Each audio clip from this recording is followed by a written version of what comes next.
When creating modules in Canvas, the first thing you want to do is start with your course dashboard and click on your course card. You will then click on Modules in the course navigation bar. After that, you will click on Create a new module in the middle of your page. After that, you will give your module a name in the space provided. I named my module Week 1, and then you will click Add.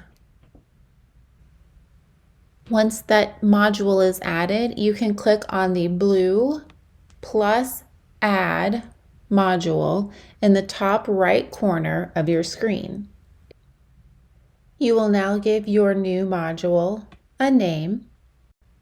I chose to name my second module Week 2, and I also chose to add a prerequisite by clicking on the blue Add Prerequisite button.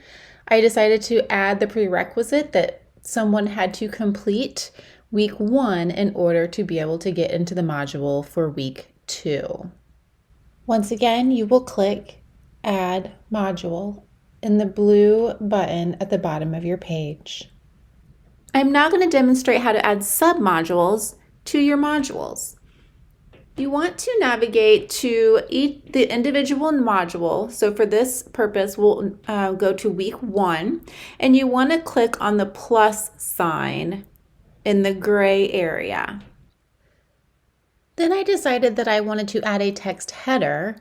So I clicked into the area that says header, and I typed in lecture because that's what I would like to call my submodule under Week 1. I decided to indent it by 1 level just so that you can see the separation between the Week 1 module and the submodule of lecture. After you do that, you're going to click on Add Item. As you can see now, I have a module named Week 1. I also created a module named Week 2 down at the bottom of your screen. And then under Week 1's module, I have created 2 submodules, one titled Lecture and one titled Assignments. I hope this tutorial about creating modules in Canvas has been helpful. Thank you so much for watching.